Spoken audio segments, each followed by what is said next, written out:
¿Y qué les parece si pues permanecemos ahí en Romanos capítulo 1, versículo 16 y 17? Por el tiempo que tenemos, pues vamos a solamente a ver el versículo número 16 y vamos a estar enfocándonos en él. Primeramente, la palabra evangelio que se menciona en este versículo. La palabra evangelio en la actualidad, en las iglesias, al decir esta palabra no trae ningún sentimiento ni ninguna emoción, porque es algo tan común que se escucha en las iglesias e incluso en el mundo. La palabra evangelio la escucha, la mencionamos a cada momento en las predicaciones, iglesias evangélicas, en todo lugar leemos la palabra evangelio y no trae ya ninguna emoción. Las malas interpretaciones de esta palabra o la exposición incompleta de esta palabra ha traído que miles de personas estén dentro de las iglesias y pensando que son salvas cuando después de la muerte van a sufrir la condenación eterna. Otros viven en la mundanalidad y avergüenzan el cristianismo diciendo que son parte del evangelio cuando son dominados por el príncipe de la potestad del aire, que es Satanás.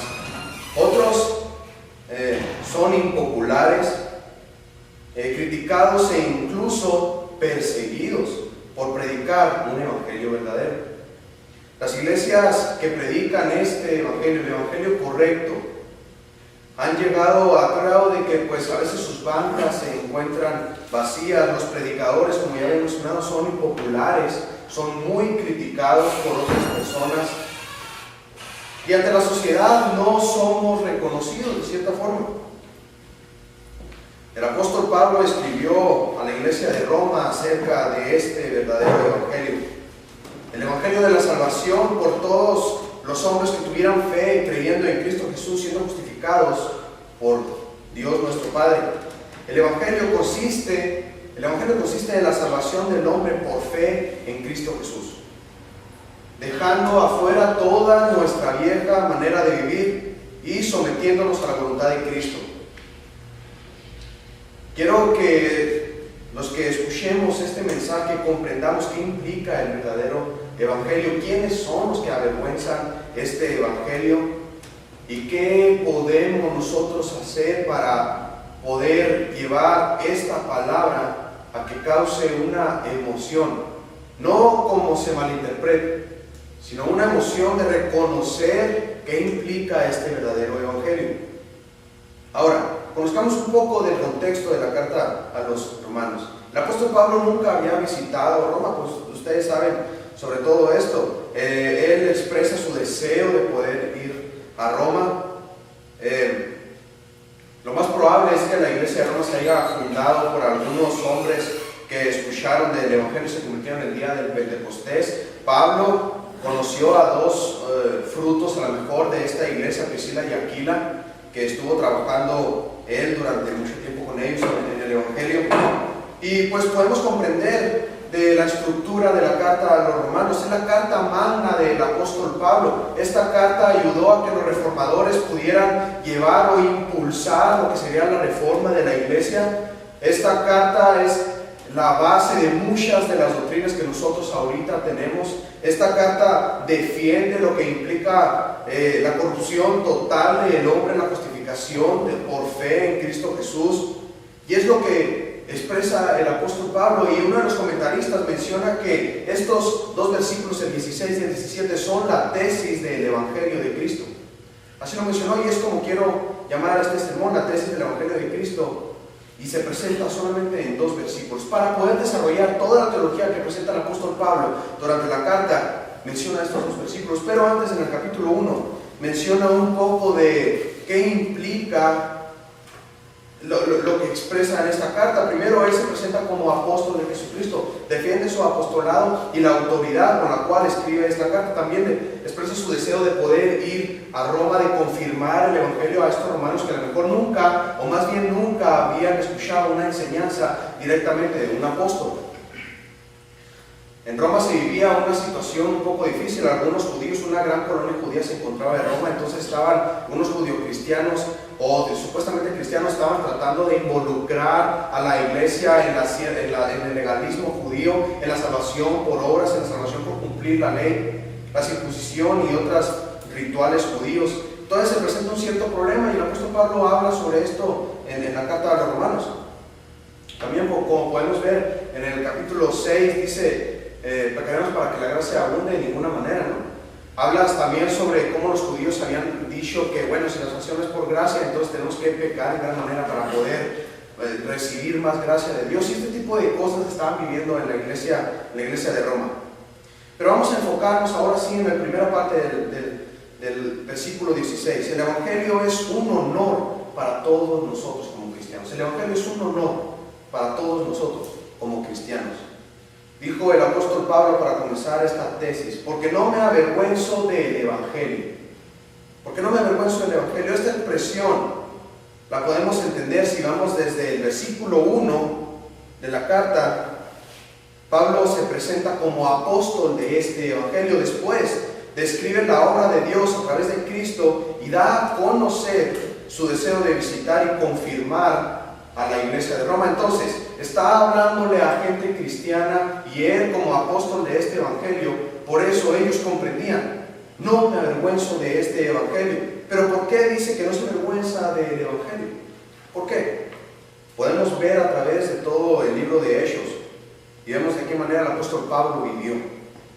Fue encarcelado en la ciudad de Filipos, expulsado en Tesalónica, sacado en un cesto de Damasco, y después también en Berea, porque lo querían matar, encarnecido en Atenas, considerado loco en Corinto, considerado blasfemo y transgresor de la ley en Jerusalén, apedreado y considerado muerto en Listra, catalogado ateo por creer en un solo Dios bondadoso para los paganos, caníbal, también considerado caníbal al tener la mala interpretación de la cena del Señor, considerado muerto para los de su nación.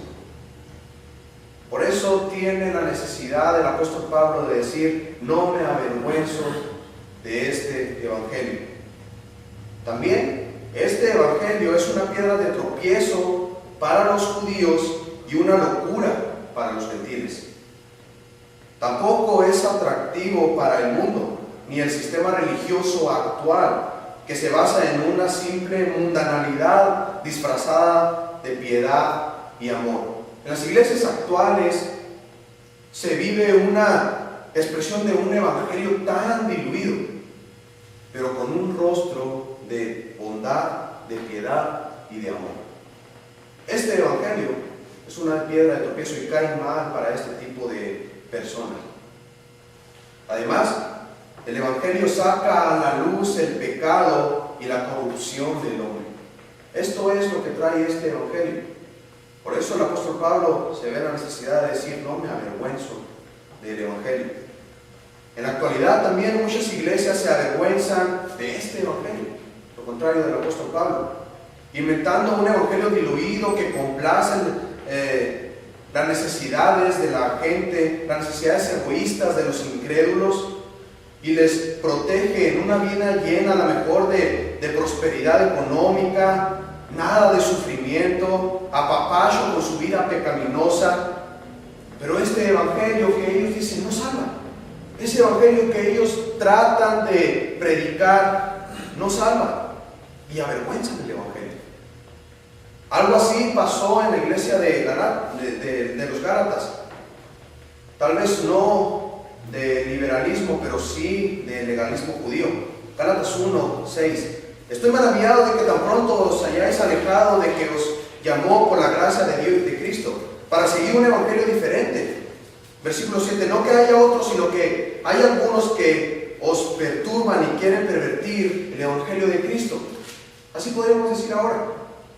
Los que se avergüenzan del evangelio no quieren sufrir absolutamente nada.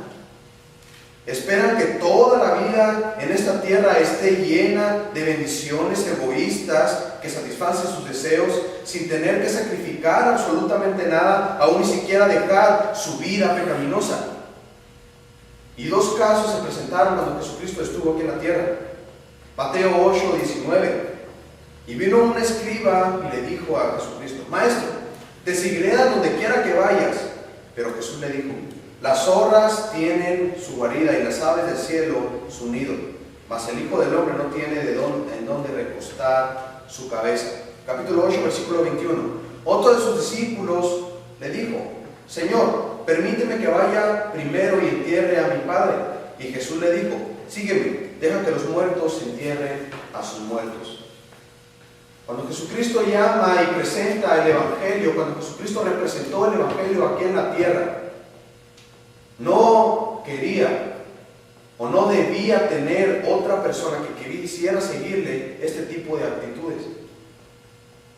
Jesucristo conocía el corazón y sabía que estos hombres no estaban dispuestos a sacrificar todo lo que ellos tenían por seguir a Cristo. Lo mismo pasó con el joven rico. Por eso les dice esto Jesucristo. Esta es la cruda realidad del Evangelio. Ahora sí, ¿quieres seguirme? Esto es lo que muchas iglesias no quieren hacer. No ven la realidad de este Evangelio. De esta forma podemos decir que el apóstol Pablo se da la necesidad de decir que no se avergüenza de este Evangelio, tal vez crudo, difícil.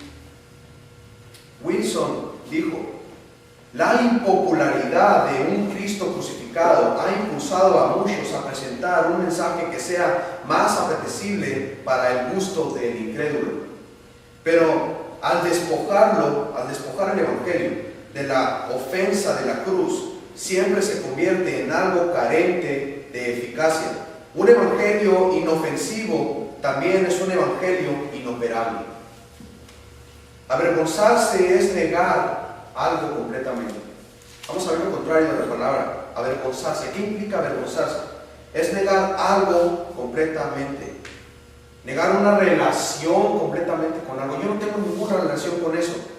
Es despreciar a eso, repudiarlo y ni siquiera hablar de él. Tienes que conocer algo para poder avergonzarte de él. Yo no puedo, una persona de Australia no puede avergonzarse de mí porque no me conoce. Aún pasa lo que pasa. Pero si me conoce, va a avergonzarse de mí, ¿verdad? Bueno, esta es una ilustración. Pero vamos a ver esto. Entonces, una persona que no conoce el Evangelio no se puede avergonzar de este Evangelio. Mas, sin embargo, tuvo que haber escuchado del Evangelio. ¿Y qué quiero decir con esto? Y lo voy a decir. Muchas de las personas que están en la iglesia se avergüenzan de este Evangelio. ¿Por qué? No hablan de este Evangelio, no quieren tener ninguna relación con este Evangelio, desprecian este Evangelio, repudian este Evangelio y sustituyen este Evangelio por otras cosas. Eso es lo que intentan hacer. ¿Por qué? Porque se avergüenzan de este Evangelio. No quieren vivir lo que el apóstol Pablo vivió, no quieren vivir lo que Cristo mismo dijo que iban a vivir los discípulos. Hace esta gran oración Jesucristo en el capítulo 17 de Juan, donde le dice que cuide a estos. Dice: no te pido que los quites del mundo, sino que los guardes. Porque Jesucristo sabía que seguir este Evangelio, que predicar este Evangelio iba a traer sufrimiento, iba a traer dolor, iba a traer aflicción. Iban a ser impopulares. Es lo que va a suceder, es lo que debe suceder. Estamos en el mundo, pero no somos de este mundo, por lo cual el mundo nos va a repudiar a nosotros. Es lo que debe suceder, que la gente no nos quiera, que la gente no aprecie lo que nosotros hacemos, porque es un evangelio el cual la gente no comprende. Para los judíos es tropiezo, para los gentiles es locura. Después, el apóstol Pablo menciona otra frase: porque es poder de Dios para salvación. Y aquí también donde podemos ver la profundidad de este evangelio. Este evangelio que ya hemos expresado es poder de Dios para salvación. Y usa la palabra poder, que en griego es dunamis. Y quisiera mencionar esto porque tal vez ustedes lo comprenden, pero Los jóvenes, no, yo he estado en congresos en donde hay spots grandotes que dicen el poder de Dios y no una dinamita grandota, ¿no? Tal vez es una buena ilustración, pero malinterpretan este pasaje de la Biblia, esta palabra. La palabra dunamis, la palabra dinamita proviene de esta misma raíz en griego, pero pues la dinamita no se creó hasta 1800 y gara, fue inventada. Entonces es obvio que el apóstol Pablo no tenía en mente la palabra dinamita. Ahora, más bien puedo decir que los inventores de la palabra dinamita dijeron: ¿de qué manera podemos hacer esta cosa? Explota y nadie la puede contener, es muy fuerte. Bueno, vamos a buscar la palabra en griego dunamis, que tiene la misma connotación que hace el apóstol Pablo para la palabra poder. Es algo poderoso, es algo que no lo puedes detener. Este es el poder de Dios, no lo puedes describir. Era lo más fuerte en ese tiempo, era para poder describir lo más poderoso. Este es el poder de Dios. Ahora, aquí comprendemos que la humanidad depende totalmente del poder de Dios para poder cambiar su vida. Depende totalmente del poder de Dios. En la actualidad y en tiempos del apóstol Pablo también pasaba exactamente lo mismo. El hombre siempre ha luchado por ser mejor en la humanidad egoísta, para poder sentirse mejor consigo mismo. Esto es lo que trae el evangelio de la prosperidad, la automotivación, el humanismo puro, psicología darwinista disfrazada de religión. Es lo que trae. Esto es lo que trae, pero la Biblia habla de que solo Dios puede cambiar al hombre. Jeremías 13:23 dijo: mudará el etíope su piel y el leopardo sus manchas. Así también pueden vosotros hacer bien cuando están habituados a hacer mal. En Romanos 8:3, porque lo que era imposible para la ley por cuanto era débil para la carne, Dios enviando a su Hijo en semejanza de carne, de pecado, y a causa del pecado, condenó el pecado en la carne. Era imposible para la ley, era imposible para los judíos poder cambiar su alma, poder transformar su vida de tal grado de que pudieran merecer el cielo, de poder encontrar la salvación. Era imposible para la humanidad, a través de todas las religiones en la actualidad, a través de esa psicología que dice que cambia el alma de las personas, poder encontrar la salvación. No se puede. El apóstol Pablo dijo: por eso esta salvación de la que yo hablo es poder de Dios. Solamente de Él depende la salvación. De Él fluye ese poder, de Él fluye esa gracia, de Él fluye ese amor para poder encontrar la salvación. Dependemos totalmente de su poder para poder ser regenerados, poder ser cambiados, y que Él nos pueda ver santos y poder dejar que nosotros entremos en su presencia. Solamente su poder es lo único que puede hacer. Es lo único suficientemente poderoso para poder redimir a la humanidad. Lo que podemos comprender es que en este pasaje el hombre no puede encontrar la salvación sin Dios. Dios es el que la da. Para las personas del mundo esto es una locura. No lo pueden comprender. No pueden comprender de qué manera un Dios tan poderoso pudo fijarse en simples humanos. Y les voy a decir por qué no lo pueden comprender así. Tal vez las personas digan: no, es que sí, Dios es amor y Dios todo eso, pero no lo reconocen. ¿Por qué no lo reconocen? Porque no están sometiéndose a ese Dios poderoso que regaló la salvación. Para los paganos en ese tiempo, el evangelio es una locura, decían ellos. ¿Por qué? Sus dioses eran indiferentes al ser humano, apáticos a las necesidades de los humanos, sin ningún interés por el hombre, y se aprovechaban de su poder divino para hacer lo que quisieran con la humanidad. Y decían ellos: ¿cómo el Dios supremo que ellos predican, y el Dios supremo pues de los judíos, ahora para también los cristianos, puede regalar una salvación nada más porque se le antojó? Ellos no podían comprender esto. No pueden comprender cómo este Dios, nada más porque Él quiso, redimió a la humanidad. Por eso la Iglesia Católica trata de hacer obras, porque dice: no puedo comprender que la salvación es simplemente por gracia. y tratan de hacer el bien y sentirse bien con ese pecado, tratan de limpiar un poco la mancha de su alma haciendo buenas obras para poder sentirse poco a gusto, pero no pueden comprender que Dios es el que regala la salvación, porque Él quiere, nada más por eso. No lo comprendían que a tal grado que lo repudiaban. Un escritor antiguo un escrito antiguo de un pensador griego tenía una imagen de un esclavo llamado Alexámeno, y este estaba hincado ante una cruz con un burro colgado, y abajo de esta imagen decía: Alexámeno adorando a su Dios. El escritor y filósofo griego Celso dijo: si un hombre es ignorante, si a alguno le falta juicio y cultura, si alguno es necio y tonto, caiga en tal deprisa en el cristianismo. Ahora el apóstol dijo que el evangelio es poder de Dios, pero ¿cómo es el poder de Dios? Debemos saber describir este poder de Dios, y se encuentra en toda la palabra de Dios.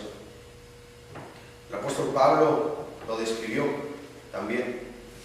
El poder de Dios es irresistible. Este poder es irresistible. Éxodo 15:6.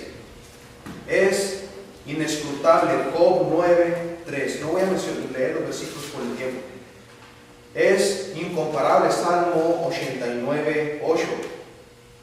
Además, este poder es un poder creador, y lo podemos ver en la naturaleza, Salmo 33:8 y 9.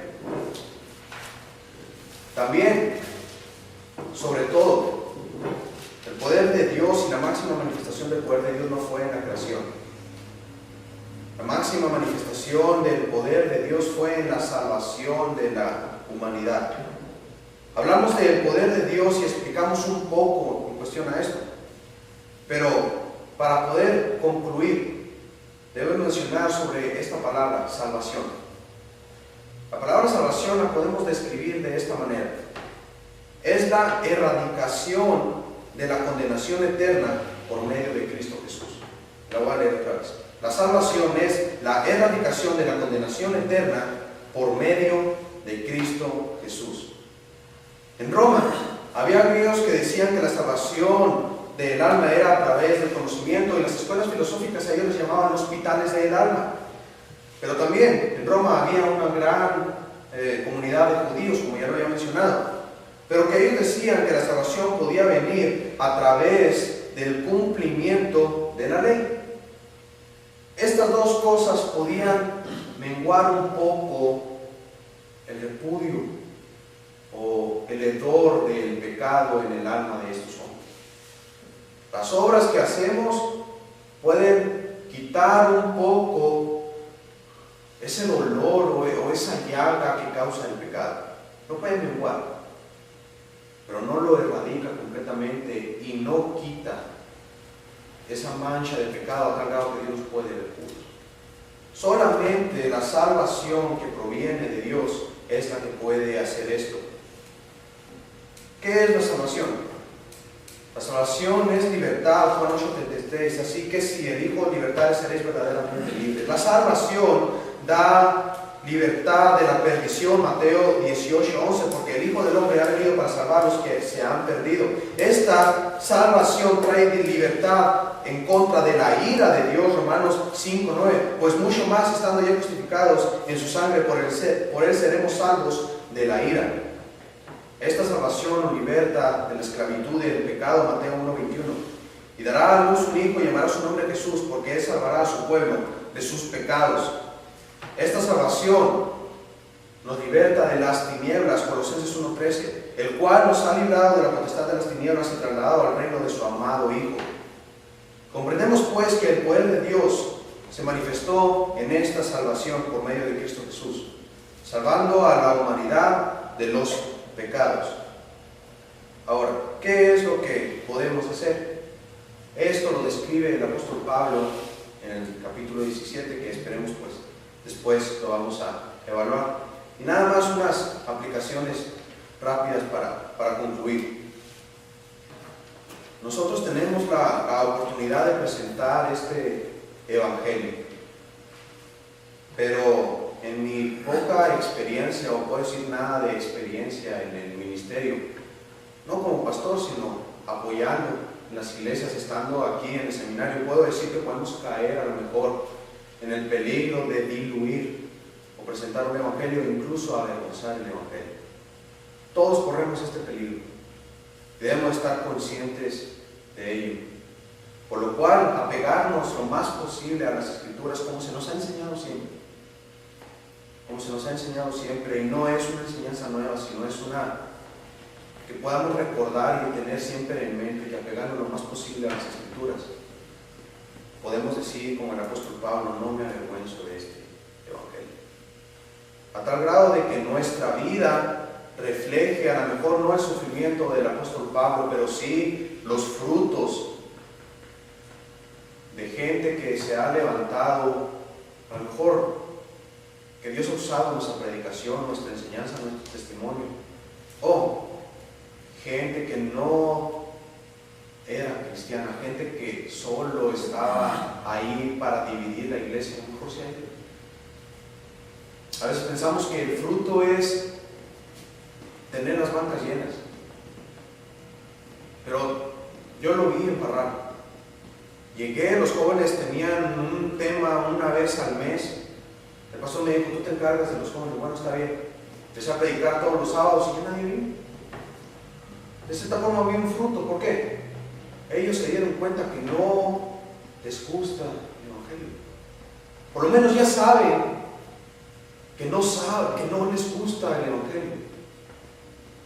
Mi deber va a ser evangelizarlos después. Es lo que debemos hacer. No nos desanimemos si no hay de cierta forma fruto. Está habiendo resultados. Tal vez una persona que no debería estarse fuera. Esperemos que vuelva. Pero abrimos sus ojos y se dieron cuenta de lo que estaban haciendo es avergonzar el evangelio. Vamos a ver.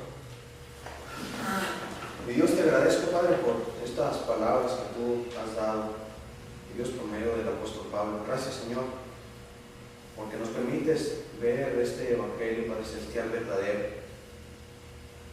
Y te rogamos, mi Dios, aceptando que somos humanos, Padre, que nuestra vida, nuestra carne, Señor, la exposición a este mundo, Señor, ya nuestra misma concupiscencia nos puede llevar a caer, Señor Dios, en falsedades, mi Dios. Te rogamos que nos ayudes, que cuides, Señor, nuestra vida para poder ser ejemplo a los demás. Gracias, mi Dios, por este llamado que nos has dado. No lo merecíamos, Padre, y aún seguimos diciendo, Señor, siervos inútiles somos, porque lo que tú nos has ordenado hacer, eso es lo que estamos haciendo, Señor. Gracias por tu Espíritu Santo. Te rogamos que aquel que habita en nuestro corazón, Señor, nos siga guiando.